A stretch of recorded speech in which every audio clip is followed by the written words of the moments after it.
Good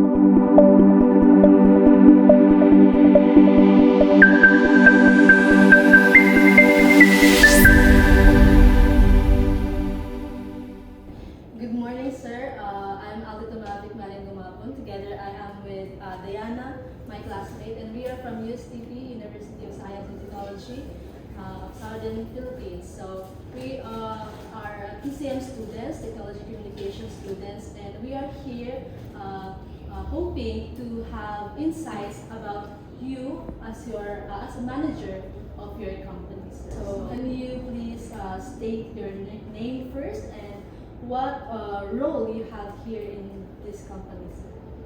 Alright, good morning everyone. I am HR Asentista. My position here as General Trade Manager. What is the official name of the organization? The official name of our company organization is Fast Distribution Corporation, the distributor of Nestle. How long have you been working here, sir? I've been working here for almost 10 years. What would you say, sir, is the most challenging aspect of your role? Well, challenging aspects like especially overseeing the team in terms of communication because as we all know, different personality, different attitude, so you need to impart to them the best as you can so that they will understand the process, the flow, and communication that the company needs. How do you manage the workloads and Well, capacity?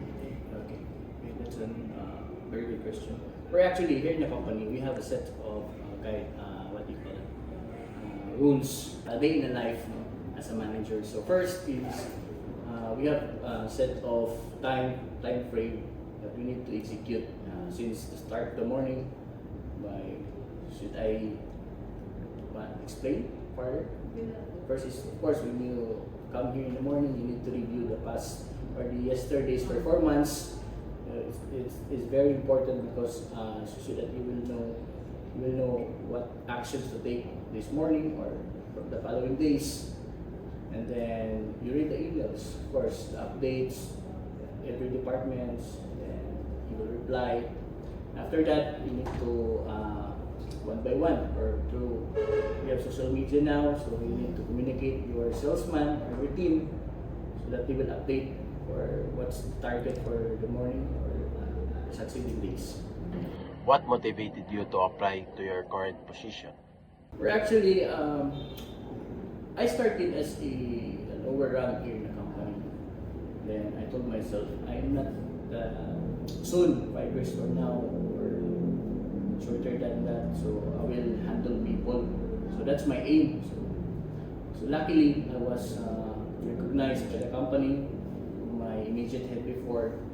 So I grow up, then I accept the challenge, and now here I am. I'm handling people and imparting my knowledge and experience that I experienced before.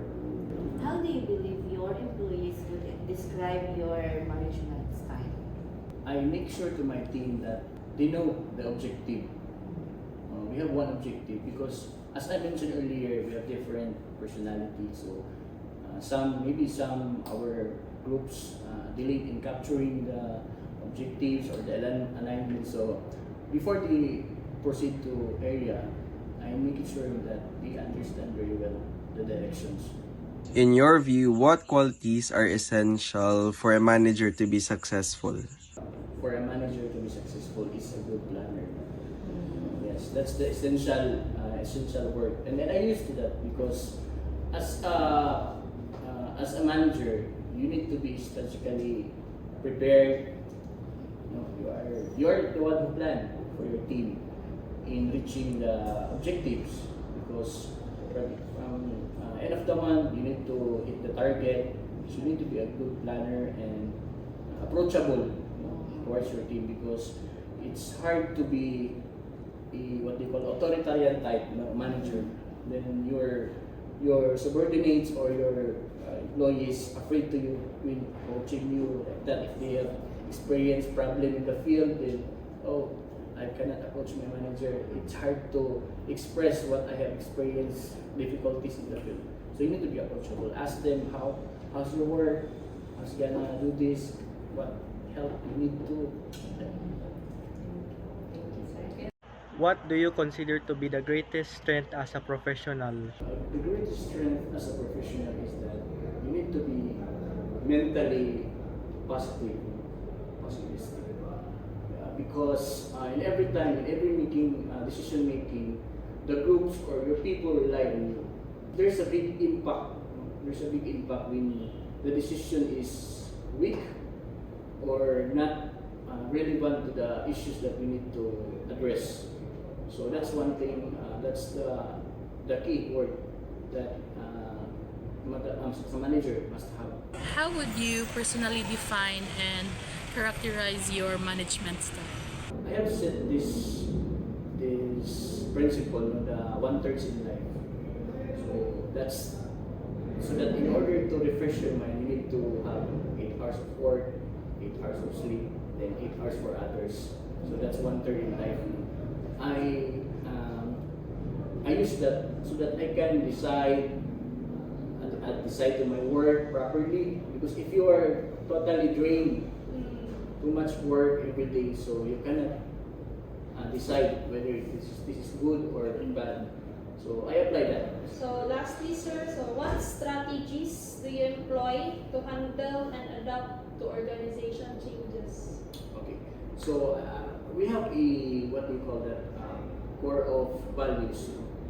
As you can see that there's an excellence, commitment, customer delight, innovation, teamwork. So that core values we are indoctrinated to us in our mind, so that when we are facing challenges in the field, we refer to that values so that we are motivated to face challenges. So that's the key or the essential